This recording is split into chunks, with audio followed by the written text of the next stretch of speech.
The movie opens up by showing a bus carrying several CIA members to an apartment. They will conduct an ambush on a tattooed man named Carter, who was in the apartment room. Arriving in the room, the CIA agents asked about the whereabouts of Dr. Young to Carter, but he didn't know anything because he had amnesia. One of the CIA agents showed a video of Carter with Dr. Young and challenged the CIA to come.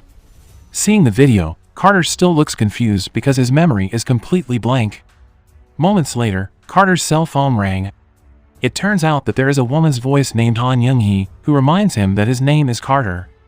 After that, she wanted to talk to one of the female CIA agents, but the cell phone suddenly exploded just as she was about to talk. In a state of confusion, Carter was asked to run away from the place by Young-hee. Because within 20 seconds, the room will also explode. It turns out that Carter's ears have been implanted with communication tools, so he can still listen to Young-hee's directions. Carter immediately jumped from his bedroom window into the next building. Unfortunately, he even entered the place of the Korean Yakuza, who were slaughtering the CIA. Due to a misunderstanding, the entire Korean Yakuza army attacked Carter.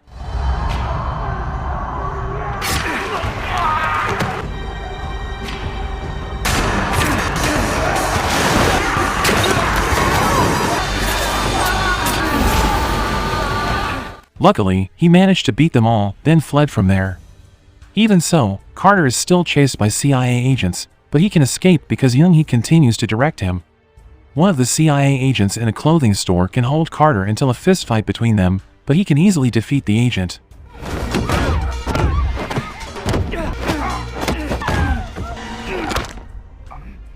After that, Carter took the time to pick up a pair of shoes and a jacket at the store and continued his journey according to Young-hee's directions. However, it turned out to be a sick person's room. Young-hee asks Carter to fight the male CIA agent hiding behind the window to wrest a device from his hands. The fight ensues, and in the end, Carter manages to win the fight and secures the CIA's device. Shortly afterward, Carter asked Young-hee why he was being chased by CIA agents. She said a bomb with a blast radius of 10 meters was embedded in his mouth. If he refuses to cooperate, the bomb will activate. Afterward, Carter is asked to go to a car to get answers to all the questions in his head. After a long search, Carter managed to find the car. Besides that, he found a man and a woman, who immediately took him away from the pursuit of CIA agents. In the car, Carter handed the device he had seized to a woman named Choi Yo-jin for her colleagues to hack. Yo-jin is a BIA agent who handles strategic relations between South Korea and North Korea. Through a tool in his ear, Young-hee explains to Carter that she is from the Foreign Department of the North Korean Labor Party. She explained they were on a mission to bring Dr. Young and his daughter to North Korea because Dr. Young is the only person who has succeeded in making a vaccine for the DMZ virus, and the vaccine is secured in his daughter's body, Hannah. But right now, Hannah is being kidnapped by the CIA. This was due to an unknown defect during the vaccine research process. Due to the lack of information about the defector's data, the three countries, namely North Korea, South Korea, and the United States, finally became suspicious of each other. Therefore, for the next mission, Young-hee asks Carter to save Hannah and take her away to North Korea. Apparently, the one who initiated the mission was Carter himself before he had lost his memory. Young-hee explained that he was a CIA agent who disguised himself as a reporter and entered North Korea. Until Carter married and had a daughter named Yeon-hee. Even today, Yeon-hee is infected with the DMZ virus. Forcibly, Carter had to carry out the mission so that the vaccine production was quickly completed and his daughter could be saved. Carter was provided with a bag containing weapons. After that, he launched his action to save Hannah. Shortly afterward, Carter entered a building, killing all the CIA agents who confronted him.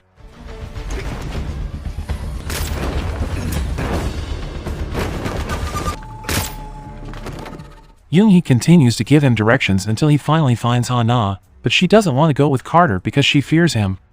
After that, Carter gives his cell phone to Hannah, and Dr. Young talks to her so that she wants to go with Carter. Shortly after, Carter had to carry Hannah down from the top of a building through a window while being chased by CIA agents. Even so, they could still escape and take a car carrying newspapers he snatched from the driver. On the way, they saw a demonstration of people wearing Dr. Young and Hannah masks. Carter invites Hannah to wear the same mask so the CIA won't recognize her. After that, Carter took Hannah to the airport.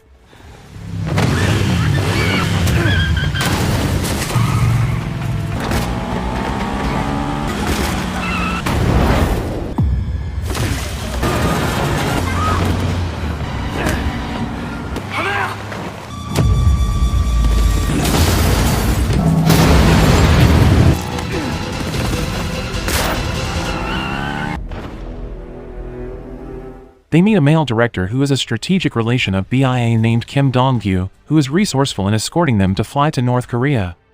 After that, they got into the plane, which consisted of a group of South Korean BIA agents and North Korean special forces. Shortly after, Carter and Hannah immediately received treatment from a medical team led by Kíll. Dong-gyu advises Carter to be vigilant and suspicious of everyone on this plane, including Dong-gyu himself. In the middle of the trip, suddenly, the plane experienced shocks or turbulence. When Dong-gyu checks, it turns out the pilot has been poisoned by coffee.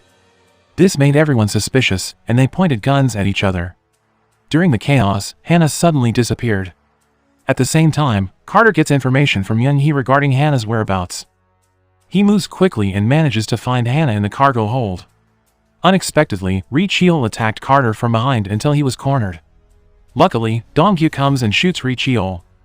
He asks Kíll who was the one who ordered him and who was the mastermind behind the coup who didn't want the vaccine to be spread. But instead of answering, Kíll counterattacked Dong-gyu and shot him. After Dong-gyu died, Carter quickly attacked Kíll and told Hannah to run away. Unfortunately, he was defeated because Kíll used explosives. Hannah ran away and reported the incident to the staff of the representatives of the two countries. Hearing her story, the two countries were again at odds. At that time, Kíll appeared in front of them, saying that he did that because Dong-gyu was a CIA spy. Not long after, one of the women named Sun-hwa from North Korea came out of the pilot room infected with the virus, so chaos ensued. Seeing such chaotic conditions, Kíll took advantage of the situation to escape through the part of the plane that was opened by the explosion during the fight against Carter earlier. Apparently, Carter turns out to be alive and stuck on the plane. He saw Kíll carrying Hannah, and he immediately jumped after the two of them until a fight broke out in the air. After a while of fighting, Carter finally managed to defeat Kíll. He also managed to save Hannah until they both fell into the back of a pig truck. However, Carter was still being chased by a group of CIA agents until a fight broke out on the truck.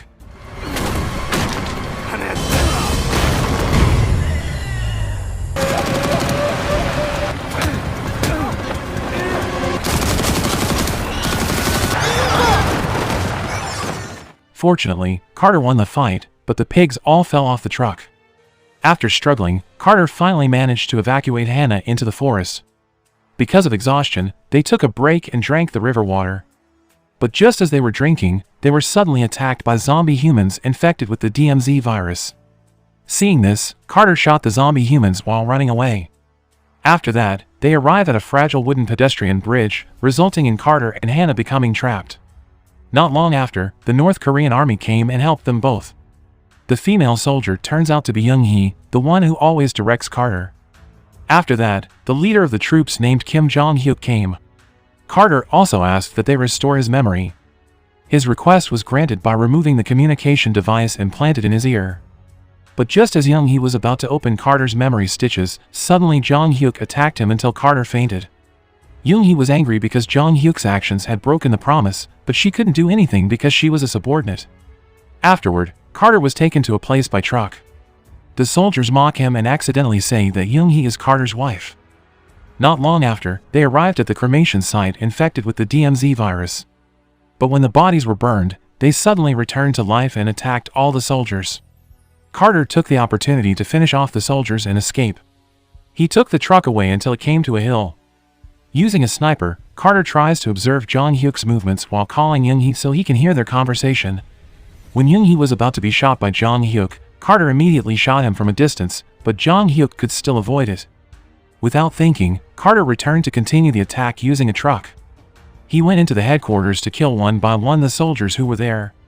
But the difficulty is that he has to face zombie humans infected with the virus. Finally, Carter met Young-hee, and they immediately saved their daughter, who was infected with the virus. Under the pressure of soldiers and zombies, Carter and Young-hee managed to get into the laboratory room and meet Dr. Young, who injected the vaccine into their daughter immediately. However, soon the soldiers came back and started attacking them. Seeing the endless number of soldiers, Carter shot through the windows of the zombie room until the zombies were released and attacked the soldiers. Afterward, they managed to escape by driving a truck. In the truck, Young-hee asks Dr. Young to open the locked charter memory stitches using an object called DB7. When the stitches are opened, Carter begins to remember all his past. In fact, Carter, Young-hee, and his daughter used to want to escape from North Korea to South Korea. However, their journey is blocked by Jong-hyuk, who thinks Carter is a traitor. Carter asks Jong-hyuk to let them go. Instead, he will bring Hannah, the vaccine human, to him. But for fear of Carter betraying and revealing all his secrets, Jong-hyuk temporarily erased Carter's memories using DB7. Not only that, but he suddenly injected the DMZ virus into Carter's daughter. It turns out that the spreader of the DMZ virus is Jong-hyuk. He is the defector leader of the rebel forces and the mastermind of this virus. He doesn't want a vaccine that can save the world from the DMZ virus. While Carter remembers his past, they were attacked by rebel troops, who chased them on motorbikes. Seeing the unfavorable situation, Junkie asked Carter to take their daughter and Hannah to run first to the medical train, and they promised to follow. Carter, his daughter, and Hannah immediately fled to the medical train using a motorbike. Until they finally arrived on the train, but apparently, their struggle did not end there because the rebel troops were still chasing them with trucks. As a result, they fought with guns and clashed physically. However, as it turned out, the two troop trucks couldn't beat Carter until two more helicopters came to attack him. A fierce fight ensued in the air. Suddenly, another helicopter came carrying Jong-hyuk and shot the train at the back with a bazooka. But with Carter's fighting ability, he could overwhelm the enemy, and two helicopters had to become victims.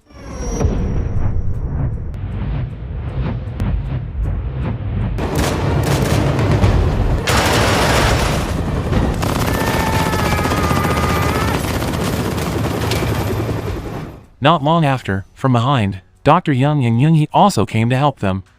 Seeing the help, Carter jumped into Jong-hyuk's helicopter, and a fight aboard the helicopter ensued. Not only fighting Jong-hyuk, but Carter also attacked the pilot until he died, and the helicopter ran automatically.